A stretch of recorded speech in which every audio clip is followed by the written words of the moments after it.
Hey everybody, Gabby here. Happy Monday. Today is a new week, which means we'll be featuring a new team for my Battle a Day series that's going to be uploading all week. So I'm really excited about this one. Shout outs to Will R underscore VGC on Twitch for this team. If you want to try it out yourself, obviously the code is down below, and I'll also make sure there's a link to this code in the description as well. So that all being said, let's go ahead and take a look at this team. Now, I am going to hide my face momentarily so that I can actually see what I'm talking about, because this is not something that I'm too familiar with yet. We played with it a little bit on Twitch last week. So if you were to go to my Twitch channel and check out the VODs, there'd be a few games with it, but it's definitely still a team that I'm figuring out, but I really, really like on paper. So the core idea behind this team is to use ZAPDOS and Inteleon together.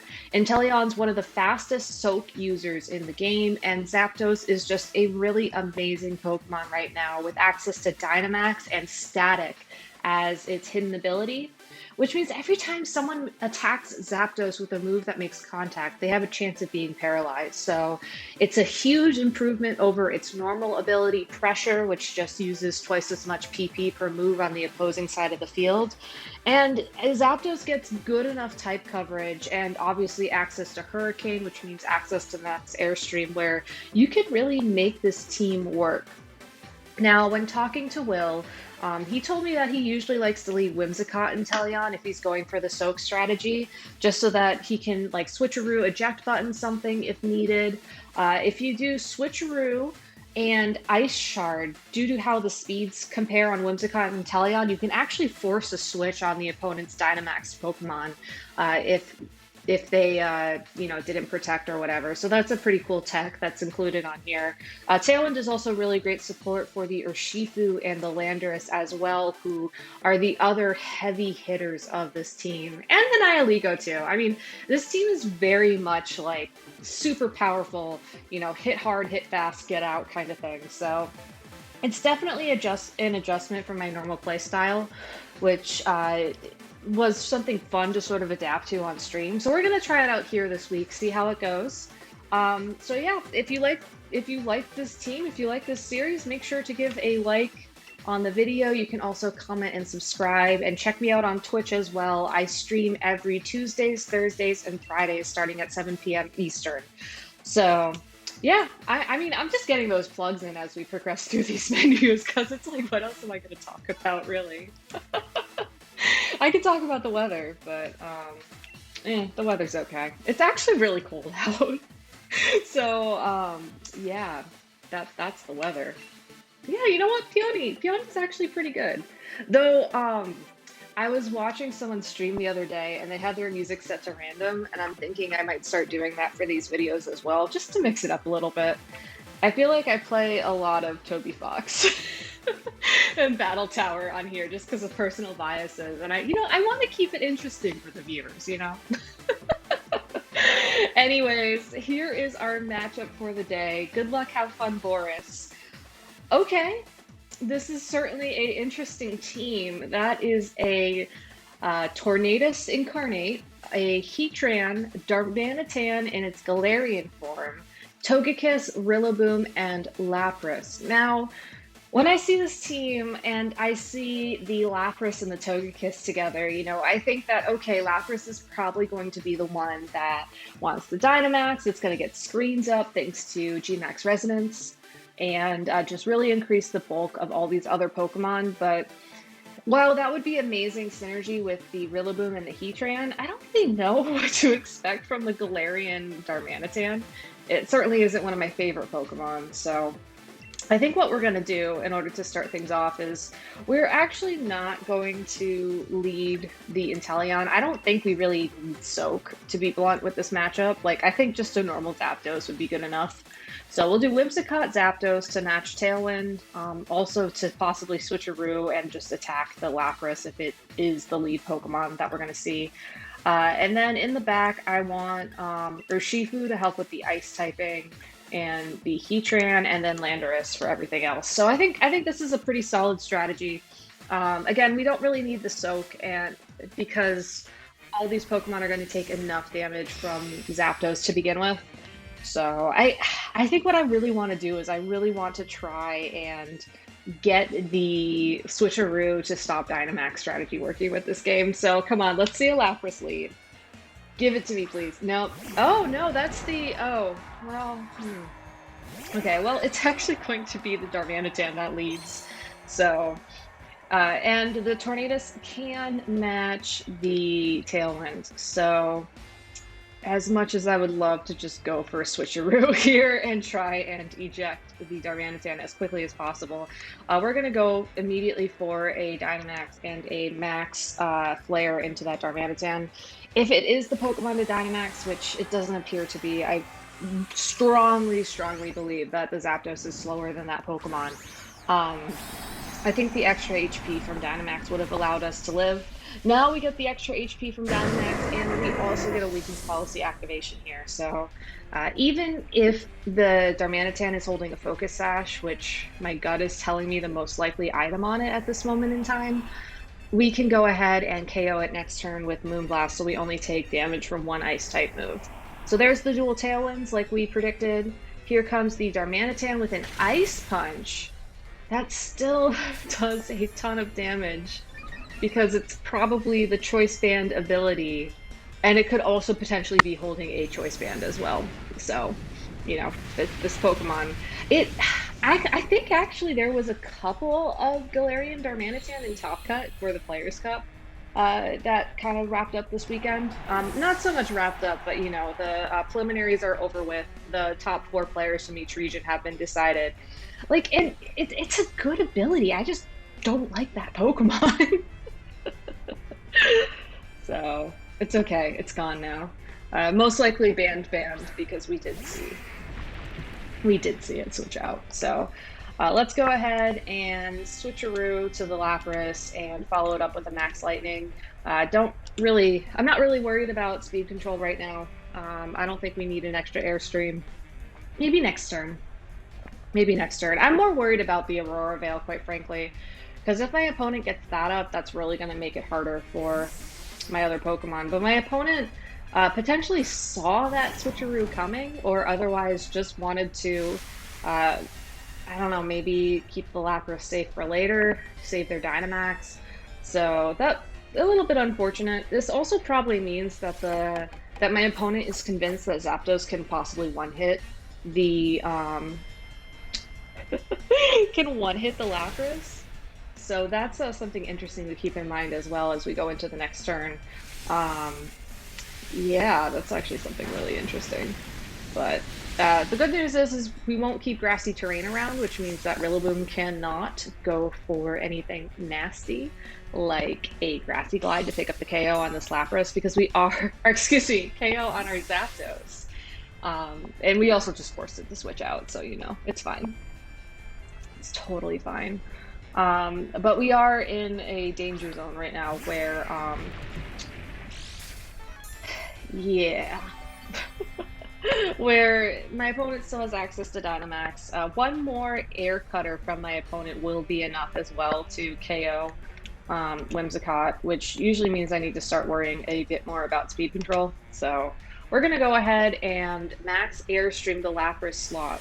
On the off chance my opponent goes for another switch, they did not, which is fine.